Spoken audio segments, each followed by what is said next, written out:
할렐루야. 네, 이 새벽에 나오신 여러분 위에 우리 주님의 축복과 은혜가 함께하기를 간절히 바랍니다. 자, 사단의 1차 공격은 보기 좋게 실패로 돌아갔습니다. 사단은 외형적이고 물질적인 것들을 주로 처음에는 공격했습니다. 욥이 가진 그 많은 가축들을 공격했고, 그 다음 그의 자녀들을 공격했고, 그의 종을 공격했고, 그리고 모든 재물을 공격했습니다. 그러나 욥은 흔들리지 않았습니다. 오히려 하나님을 찬양하는 욥의 모습을 보고 하나님은 너무너무 기뻐하십니다. 자, 욥은 입술로 범죄하지 않고 내가 알몸으로 모태에서 나왔는데 또 알몸으로 그로 돌아가는데 뭐가 잘못이냐? 주신 자도 여호와시요 또 거둬가시는 분도 여호와신데 하나님이 오직 찬송을 받으실 것이다 하면서 그의 고백으로 하나님을 찬양합니다. 사단의 공격은 보기 좋게 실패한 것입니다. 자, 그런데 이제 두 번째 사단의 공격이 또 준비됩니다. 또 하루는 하나님께서 천상회의를 주재하시는데 거기 하나님의 아들들 천사들이 와 있는데 또 사단도 그들 가운데 있었다는 것입니다. 사단이 이제 하나님께 말합니다. 내가 어디서 왔느냐? 두루 다니면서 왔다는 거예요. 너가 지난번에 이렇게 욥을 공격했지만 욥은 어떠했느냐? 욥은 승리하지 않았느냐? 그와 같이 온전하고 그와 같이 정직하여 하나님을 경외하며 악에서 떠난 자가 세상에 또 있느냐? 너가 나를 충동질해서 까닭 없이 이유도 없이 죄도 없이 그를 치게 하였어도 그가 여전히 자기의 온전함을 굳게 지키지 않았느냐? 너가 그렇게 욥을 공격해도 욥은 그 마음이 조금도 흔들리지 않았다. 신앙의 온전함, 하나님을 향한 그 사모하는 마음, 사랑하는 마음을 굳게 지키지 않았느냐 하면서 오히려 하나님이 사단을 책망하는 거예요. 그리고 하나님은 너무너무 기뻐하시는 거예요. 우리 욥기 2장 3절에 하나님이 기뻐하는 말씀을 그대로 전하는 거예요. 도체가 그처럼 욥처럼 온전하고 욥처럼 정직하고 욥처럼 하나님을 경외하며 악에서 떠난 자가 어디 또 있느냐?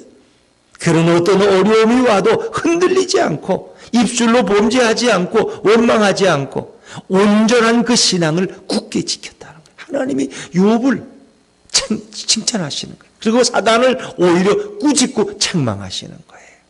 자, 그런데 오늘 욥기 2장에서 사단은 두 번째 욥에 대한 공격을 또 획책하는 거예요.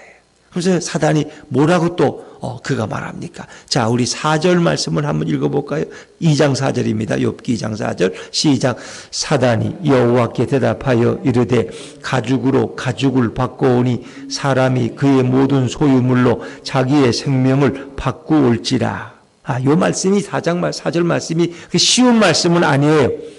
그러나 이제 그 시대의 배경을 생각하면 우리가 이해할 수 있는 말씀이에요. 가죽으로 가죽을 바꿔오니 사람이 그의 모든 소유물로 자기의 생명을 바꿔올지라. 이 얘기는 쉽게 이렇게 생각해요. 어떤 사람이 많은 물질을 가지고 소유를 가지고 길을 가다가 도둑을 만났어. 그 도둑이 선택을 하라는 거야. 너의 생명을 지금 해치려고 그러는데 너 생명을 내놓겠느냐 아니면 너의 소유물을 내놓겠느냐. 여러분 같으면 뭘 내놔요? 소유물을 내놔요? 생명을 내놔요? 소유물 내놓지. 난 이건 내가 어떻게 이걸 벌었는데 너한테 주냐. 이놈아, 내 생명을 가져가라. 나는 내 생명은 가져가도 내 돈은 못 주겠다. 이런 사람은 없을 거예요. 바보지. 내 소유물을 가져가고 내 생명만은 살려달라. 왜? 돈이야 또 벌면 되는 거니까. 자식들에게는 아직도 내가 필요한데 내 생명을 걷어가면 안 되니까. 그러나 물질은 가져가라. 내가 이건 또 벌면 되고 집에 가면 또 있고 그럴 수 있는 거죠. 그 얘기예요. 사람은 소유물과 생명을 놓고 흥정할 때, 저울질할 때 결국은 생명을 택하지 않겠느냐 말이에요. 그러니까 가죽으로 가죽을 바꾼다는 그 시대의 속담 같은 얘기예요. 사람을 표현할 때 두 가지, 사람은 이제 이렇게 짐승도 이렇게 가축들도 이렇게 가죽을 이렇게 발치해서 팔잖아요.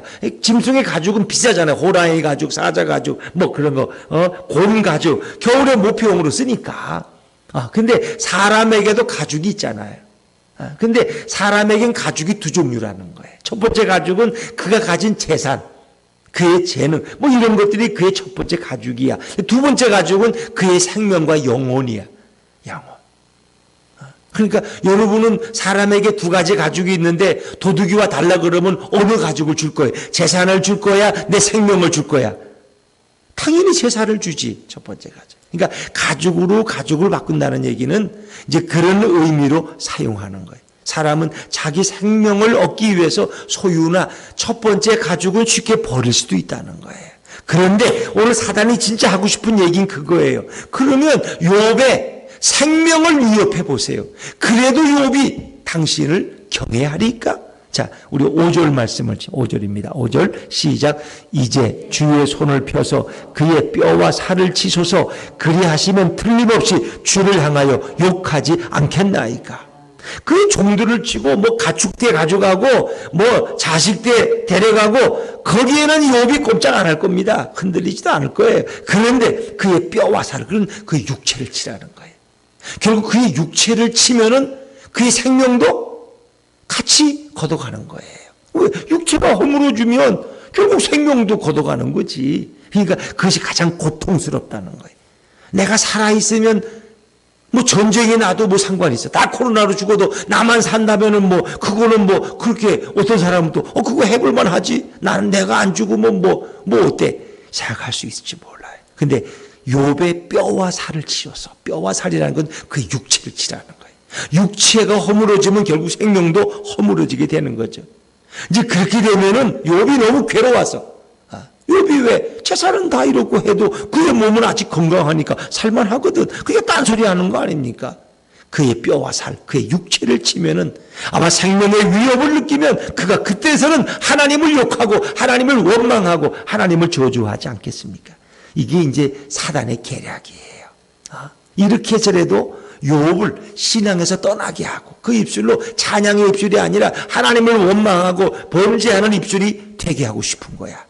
그 사단은 우리를 계속 넘어뜨리는 것이 사단의 목적이에요. 근데 그 하나님의 허락하에서 사단은 움직이기 때문에 욥의 생명은 건드릴 수 없어요. 자, 하나님이 하나님이 사단에게 제한을 뒀어. 그 생명을 건드리지 말아라. 자, 6절입니다. 6절 시작. 여호와께서 사단에게 이르시되 내가 그를 내 손에 맡기노라. 다만 그의 생명은 해하지 말지니라. 잠시 하나님이 그걸 허락한 거야. 그러나 그의 생명에는 손을 대지 말아라. 생명은 왜? 생명의 주인은 하나님이시니까. 이건 사단이 욥을 시험하고자 할 때 하나님이 잠시 허락하신 거예요. 그리고 사단의 말이 틀렸다는 것을 하나님은 증명해 보이고 싶으셨어요. 너는 욥의 신앙을 네가 폄하한다. 욥이라는 사람도 뭐 별거 있습니까? 하나님이 돈 많이 주고 물질 많이 주고 행복한 가정 주고 뭐 건강하게 만드니까 그냥 감사하지. 그의 생명을 위협하고 그가 건강을 잃어버리고 중길에서 이제 일주일도 못 산다 그러면 그가 뭐 그래도 하나님을 뭐 찬양할 것 같아요? 사단은 이렇게 하나님을 향해서 오히려 빈정대는 거예요. 근데 하나님, 욥의 신앙은 그렇지 않다는 거예요. 욥은 그 신앙을 지킬 것이다 하면서 하나님은 잠시 사단에게 그것을 허락했어요. 그러나 그의 생명은 건드릴 수 없는 거죠. 그러니까 사단이 얼마나 좋겠어요. 이제 욥을 공격하는데 머리끝부터 발끝까지 공격하는 거예요. 발끝까지. 자, 우리 7절 말씀이에요. 7절, 8절 시작. 사단이 이에 여호와 앞에서 물러가서 욥을 쳐서 그의 발바닥에서 정수리까지 종기가 나게 한지라. 욥이 제 가운데 앉아서 질그릇 조각을 가져다가 몸을 긁고 있더니 어찌 보면 지금 욥의 상태는 그냥 죽는 게 더 편할지도 몰라. 나 죽여달라고 그냥. 왜? 너무 힘드니까, 너무 괴로워.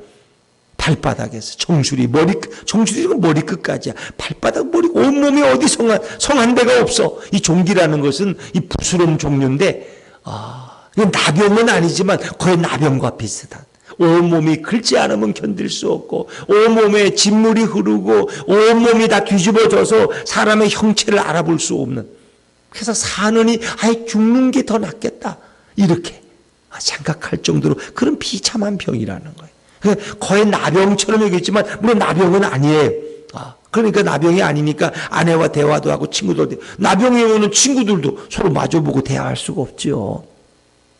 그러니까 오죽했으면 이 토기 조각, 질그릇 조각 깨어진 걸 갖다가 몸을 긁지 않으면 한시도 견딜 수 없는, 그러니까 잠을 잘 수 있겠어요? 뭐 평안이 있겠어요?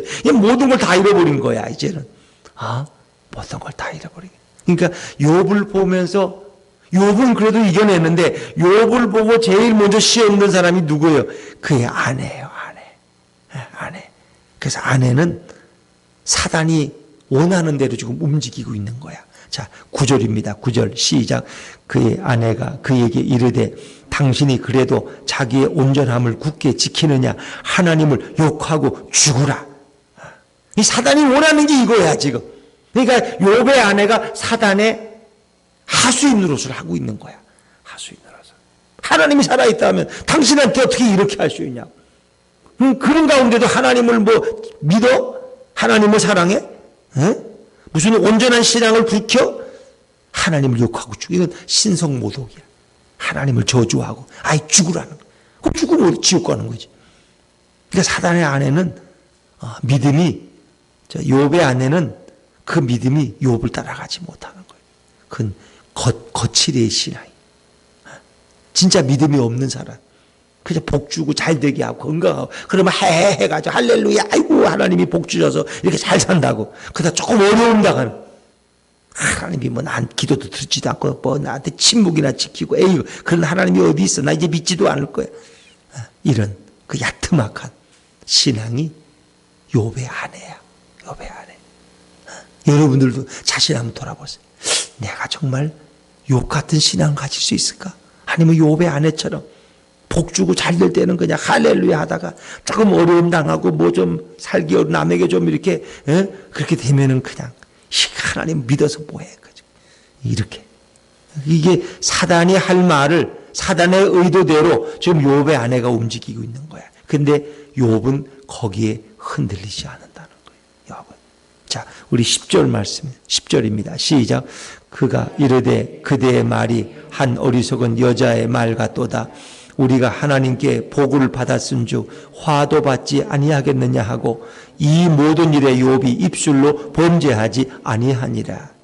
욥은 여기서도 하나님의 절대적인 주권을 고백하는 거예요. 이 모든 건 하나님이 주신 것이다. 하나님이 다시 가져가시는데 내가 무슨 이유가 있겠느냐.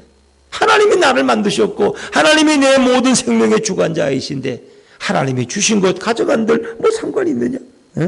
하나님이 우리에게 얼마나 많은 복을 주셨느냐. 근데 화도 받을 수 있는 거 아니냐. 내가 잘못했으면 하나님께 벌도 받고 그러는 거지. 욥은 그것이 어찌 보면 하나님의 본심이 아니라 어떤 사단에 의한 음모이고 계략인 것을 어느 정도는 짐작하고 있었던 것 같아요. 정확히는 모르지만, 그러니까 이런 상황에서도 욥은 하나님을 배신하지 않습니다.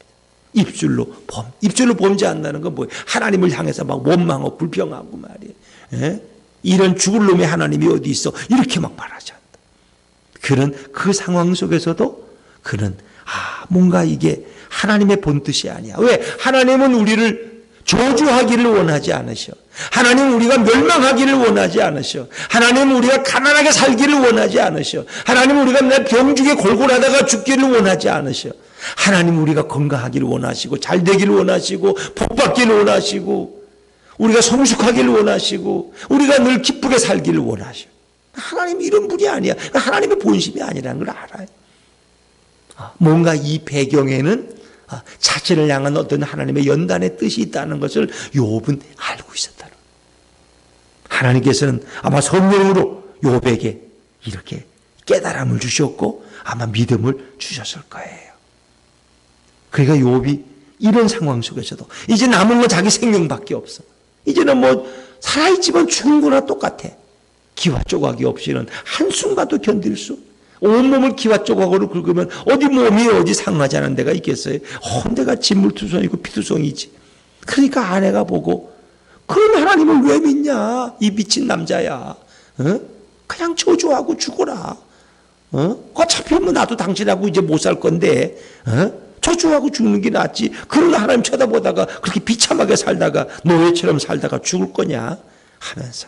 그러나 욥은 입술로 범죄하지. 입술로 범죄하지 않는다는 것은 하나님을 찬양했다는 거예요. 자, 이런 고난 속에서도 끝까지 하나님을 신뢰했던 사람들이 있죠. 우리가 에스더서를 보면서 에스더가 그랬잖아요. 자기 동족에게 닥쳐온 위험, 왕비인 자기도 안전하지 않아요. 모르드게도 이제 곧 장대에 매달릴 거고 모든 유대 민족이 한날 한시에 죽을 때 에스더는 하나님을 원망하지 않잖아요. 그는 하나님을 믿고 3일 동안 금식하고 기도하고 그리고 아닥사스다 왕 앞에 나아가서 그런 하나님께서 역사하실 줄 믿고 나아가서 담대히 유대 민족을 위해서 구하잖아요. 에스더 같은 사람도 이런 엄청난 시련 속에서도 조금도 흔들리지 않아요.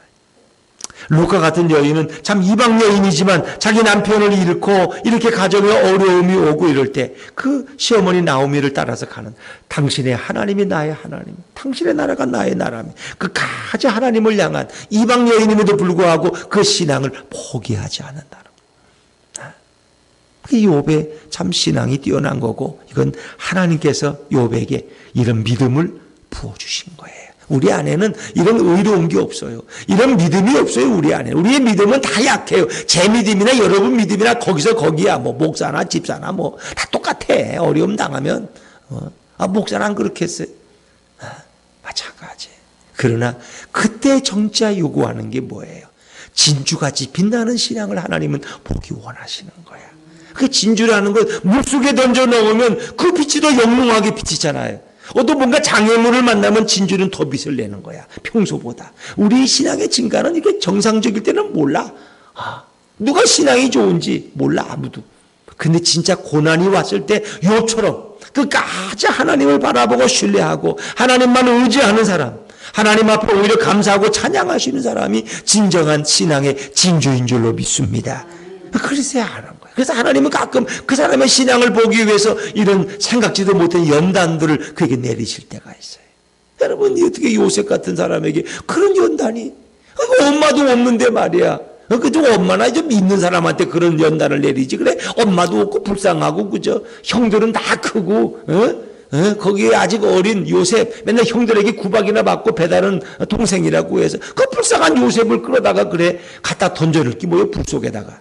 하나님도 너무 잔인하지 않아? 뭐 엄마가 있는 레아의 아들인 그 뭐 루벤이나 뭐 유다나 이런 사람들 갖다 노예로 팔려가게 하지. 왜 하필이면 요셉이야? 엄마도 없는데 불쌍한데 나이도 어리고. 근데 하나님은 그 사람을 쓰시고자 하면 그런 인정사정이 없어. 그 요셉이 형들에게 살려달라고 애를 쓰는데도 그 냉정한 형들이 요셉을 뒤돌아보면서 저놈은 없어져야 돼. 우리 집에서 없어야 우리 집이 평안해. 해가지고 요셉을 노예로 팔아버리고. 요셉이 마음이 찢어질 것 같지 않았겠어요? 아마 요셉이 요즘 청소년 이러면 자살했을 거야. 아마 자살. 내가 나이를 진 노예로가 어떻게 살아. 내가 생똥옷만 짓고 아버지 사랑을 받던 사람인데. 그런데 요셉은 하나님께서 예수님께서 그 요셉의 마음속에 요셉아 너는 이 시련을 이겨내야 돼. 너는 다시 형들의 얼굴을 볼 수 있을 거야. 나는 너를 통해서 큰 일을 하기 원해. 주님이 말씀하셨거든요. 그러니까 요셉이 그걸 이겨낼 수 있는 거야. 젊은 청춘의 미모의 애굽의 미세스 보디발, 그 아름다운 그 돈 많은 여자 유혹을 하는데 거기 안 넘어가겠어요? 이 젊은 그런데 요셉은 주님께서 요셉아 너가 그 여인의 유혹에 넘어가면 안 돼. 그래야 내가 너를 더 위대하게 사용할 수 있단다. 그러니까 요셉이 그걸 이겨내잖아요.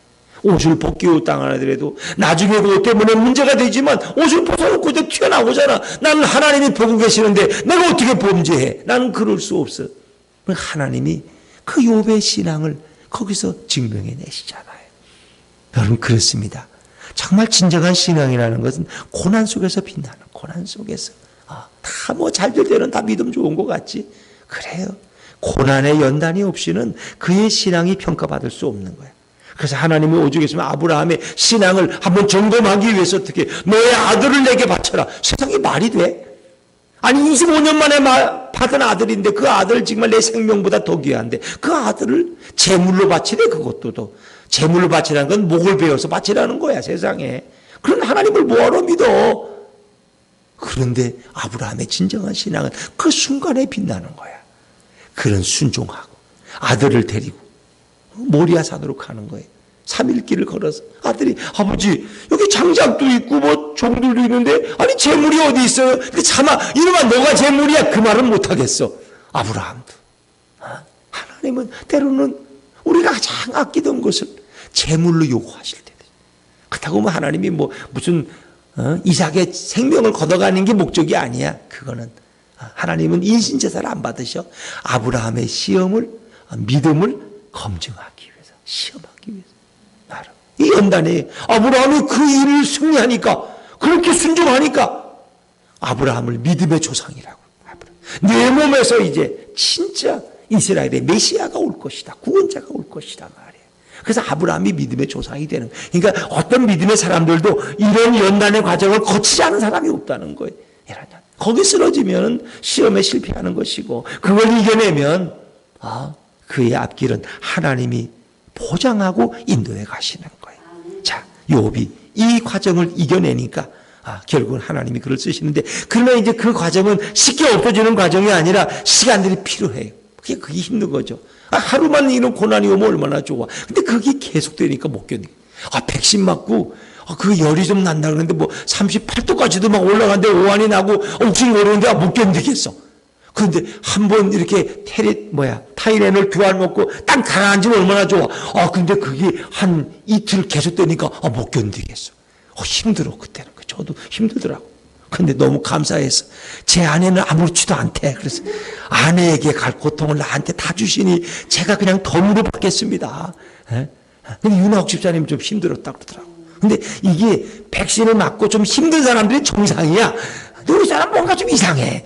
송기신 집사님도 아무렇지도 않대. 그런 분들은 좀 이상한 분들이야. 원래 백신을 맞고 좀 이렇게 몸이 이상하고 좀 이렇게 와야 그게 정상으로 약효가 발동하는 거라 그러더라고요. 근데 어느 젊은 목사님인데 전라도에서 목회하시는 분, 그분이 이게 백신을 맞았는데 이 문제가 생긴 거야. 그래가지고 호흡이 곤란해지고 이래가지고 지금 중환자실에 계시다. 너무 참 안 됐더라고요. 그러니까 아주 희귀하게 그런 증세가 나타나는. 그런 분들은 안 맞으면 좋은데 또 안 맞을 수도 없고 목사님이니까 아마 그렇게 먼저 맞았는데 그런 어려움이 와가지고 중환자실에서 이렇게 막 이렇게 너무 힘들어. 그래서 우리가 정말 그 목사님에서 기도했으면 좋겠어요. 너무 젊은 목사님인데 그런 어려움을 당하시는 분들도 있더라고요. 그러니까 우리 생명은 늘 하나님께 맡기고 살아야 돼. 오늘은 이렇게 얼굴 보고 하지만 내일 아침에 제가 여러분과 또 얼굴 본다는 보장이 어디 있어요. 하나님이 너무너무 저를 사랑하셔가지고 영모 목사야 너는 그 개척교회 하느라고 너무 고생했지. 내가 너를 빨리 데려가겠다 천국에. 그럼 저 할렐루야 가죠. 내가 여러분 보고 싶어서 나 가면 안 된다 그럴 거야. 하나님이 또 더 좋은 목사님 보내셔서 더 꿀맛 같은 말씀을 듣게 하시면 그것도 또 감사한 거죠. 제 아내는 또 남편이 없으니까 또 어떨지 모르지만 또 앞으로 재혼의 길도 열릴지도 있고 더 좋은 사람 만날 수도 있고 그걸 누가 알겠어요. 네? 그러니까 우리는 그냥 생명은 하나님께 맡기고 살아야 돼. 기독교인은 죽을 때 살려달라고 나 왜 데려가시냐고 나 아직도 죽을 때 안 됐다고 이러시면 안 돼. 하나님 저를 데려가시면 제 아들은 주님이 책임질 줄로 믿습니다. 제 딸은 주님이 더 아름답게 키워줄 줄. 제가 키워봤자 맨날 그거죠. 제가 뭘 안다고. 근데 주님이 키워주시면 더 훌륭하게. 여러분 요셉을 누가 키웠어요? 아버지가 키워서 아니에요. 하나님이 키우셔서 예수님이 키우신 거야. 그러니까 국무총리가 되는 거야. 자꾸 내가 키우려고 하지 마세요. 교회도 내가 다 하는 게 아니에요. 주님께 맡기면 돼. 이영모 목사 없어도 예수품교회는 잘 될 거예요. 왜? 예수님이 직접 목회하시니까. 누구를 갖다 세워놔도 예수님이 그를 통해서 위대한 말씀을 증거하게 하시는, 저보다 더 훌륭한 목사님을 세워주실 거예요. 그러니까 우리는 너무 인간적으로 너무 그럴 필요 없어. 왜? 우리 다 천국 가는 게 우리 꿈이고 천국 가면 얼마나 좋아요. 살만큼 살았고 저도 이제 60 넘으니까 별로 미련도 없어. 그래도 또 하나님이 좀 더 있어야 하면 더 있어야지 또 그것도 그렇죠? 그래요. 여러분 욥도 어떤 경우에도 하나님이 생명을 걷어가더라도 그런 거기에 문제가 없어요. 그러니까 입술로 범죄하지 않은 거예요. 자, 그때 이제 하나님이 이제 이렇게 세 사람을 보내는데 욥의 친구 세 사람이 와서 욥과 변론하는데 이건 나중에도 계속 나오니까 우리 11절 말씀만 하면 11절입니다. 11절 말씀만 읽죠. 시작. 그때 욥의 친구 세 사람이 이 모든 재앙이 그에게 내렸다 함을 듣고 각각 자기 지역에서부터 이르렀으니 엘리바스와 수아 사람 빌닷과 나아마 사람 소발이라. 그들이 욥을 위문하고 위로하려 하여 서로 약속하고 오더니. 이 세 사람은 공통점이 있어요. 이들은 대개 나중에 보면 성경에 욥보다 나이가 많아요. 인생의 경험이 더 많은 사람들이에요. 연장자들의 세 명이 다 공통점이.